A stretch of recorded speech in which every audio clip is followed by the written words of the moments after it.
Selamat sore teman-teman media sekalian. Jadi kami dari Dewan Ekonomi Nasional baru saja diterima oleh Bapak Presiden dengan agenda utama adalah memberikan laporan dan hasil rekomendasi dari Dewan Ekonomi Nasional terkait bagaimana sikap Indonesia dalam menghadapi pemerintahan Trump yang baru ini. Bagaimana dampak atau potensi dampak yang akan terjadi kepada Indonesia dari segi kebijakan Trump, terutama terkait dengan tarif, terkait dengan imigrasi, bagaimana dampaknya terhadap ekonomi kita, apa dampak positif dan negatifnya. Tadi kami sudah laporkan secara detail kepada Bapak Presiden dan Bapak Presiden juga sudah memberikan arahan-arahan kepada kami untuk menindaklanjuti.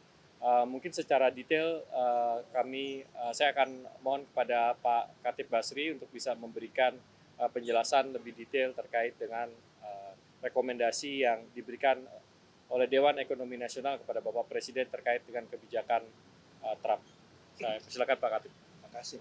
Mungkin saya memberikan background-nya dulu ya, karena ketidakpastian dari kebijakan itu masih terjadi di Amerika Serikat, mengingat bahwa belum semua pos dari menterinya itu sudah terisi.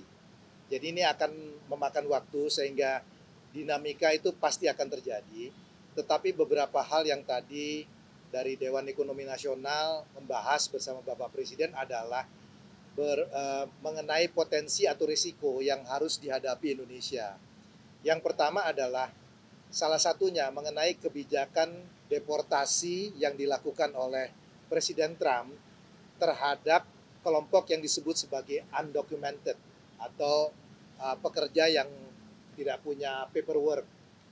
Karena banyak pekerjaan di Amerika Serikat itu untuk terutama yang unskilled itu dipegang oleh pekerja-pekerja dengan upah yang rendah, yang banyak dari mereka itu adalah undocumented workers. Jadi kalau ini kemudian dipulangkan, maka posisi ini harus digantikan oleh orang yang dengan tingkat upah yang lebih tinggi. Sehingga risikonya itu adalah inflasi di Amerika akan naik. Kalau inflasi di Amerika akan naik, maka the Fed itu mungkin tidak mudah untuk menurunkan bunga, bahkan mungkin akan meningkatkan bunga. Sehingga risiko pertama yang harus dihadapi Indonesia adalah mungkin interest rate-nya di Amerika masih akan relatif tinggi. Yang kemudian yang kedua adalah strong dollar. Ini tentu akan berpengaruh. Di dalam kondisi seperti ini tadi kami membahas bersama Bapak Presiden dan kami rekomendasikan ruang untuk kebijakan moneter dengan fiskal itu relatif terbatas. Nah, yang penting dilakukan dan Bapak Presiden tadi juga mendukung adalah dilakukan yang namanya structural reform, menyangkut mengenai penyederhanaan izin, perbaikan iklim investasi, implementasi dari GovTech yang semakin cepat. Karena kalau misalnya digitalisasi dilakukan, itu proses dari bureaucratic hurdles-nya itu akan bisa diatasi. Ya, jadi langkah-langkah seperti ini yang tadi kami bahas dan Bapak Presiden mendukung sepenuhnya untuk perbaikan iklim investasi. Mungkin Pak Firman ada yang ingin ditambahkan selain itu, silakan.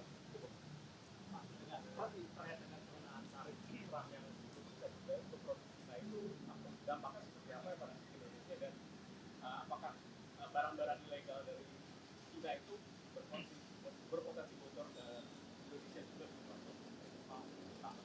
Sejauh ini penerapan tarif terhadap Indonesia belum dilakukan, ya.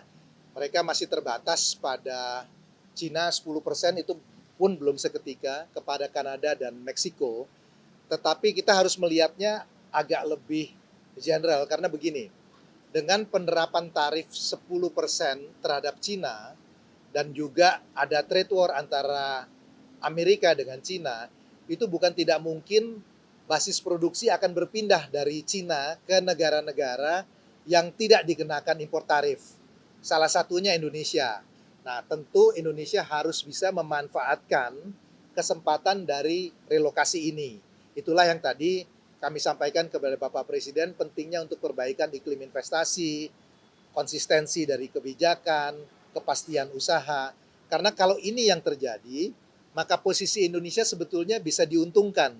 Ya, karena ada relokasi dari basis produksi dari Cina kepada Vietnam, dan mungkin kalau Vietnam nanti terlalu penuh akan lari kepada Indonesia. Jadi ada semacam simulasi yang dilakukan, dari perhitungannya itu menguntungkan Indonesia, tetapi syaratnya adalah bahwa kita harus melakukan reform. Tanpa itu kita belum bisa mendapatkan manfaatnya. Mungkin itu ya. Peluang besar untuk kita tadi kaitannya sama investasi juga di PLN. Betul. Berpotensi mas. Sektornya mana juga yang berpotensi? Apakah dari manufaktur saja? Saya kira semua sektor yang oleh Amerika dikenakan tarif, dia akan cari.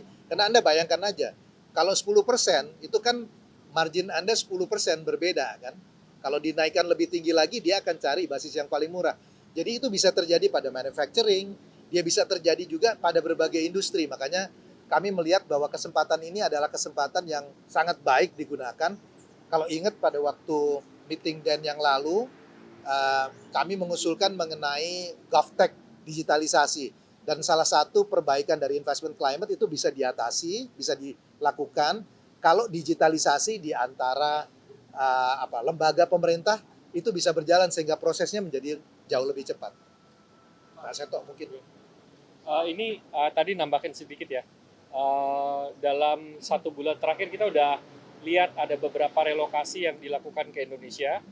Ada satu yang kemarin saya dilaporkan melakukan groundbreaking di pabrik di Jawa Barat ya. Itu dengan ekspor 100% ke Amerika. Jadi ini sudah ada trennya kelihatan, tapi saya kira kita perlu kerja lebih keras supaya tadi makin banyak yang pindah dan relokasi ke Indonesia.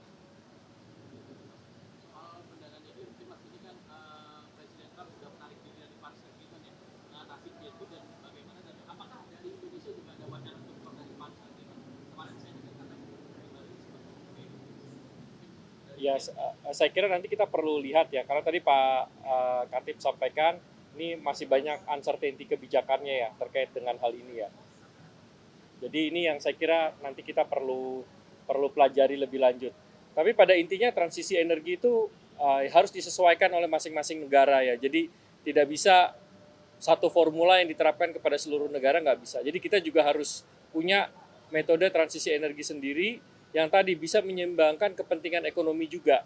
Kita tidak mau juga terlalu mendorong agresif, nanti harga-harga jadi mahal gitu ya, atau nanti proses produksinya terganggu, industrinya terganggu. Jadi memang ini harus ditentukan skenario strateginya sendiri oleh Indonesia. Ya kita masih tunggu. So far sih belum ada pergerakan apapun. Terus masih tentang pendanaan tim juga. Dengan dihentikannya ini apakah sudah ada rekomendasi dari Dan juga ke Presiden untuk mencari investor-investor lain? Ya kita belum kaji secara spesifik untuk itu. Karena tadi seperti disampaikan, itu belum seluruh posisi kementeriannya di Amerika itu diisi. Jadi kalau mau tahu secara pasti kebijakannya, Anda kan juga lihat kan di media, mau diterapkan tarif sekian, ternyata prakteknya angkanya berbeda. Ya. Jadi kita masih lihat bahwa pola ini masih akan, dinamikanya masih akan terjadi dalam beberapa bulan. Setelah itu settle, baru kita bisa tahu pasti polisi. Oke. Oke.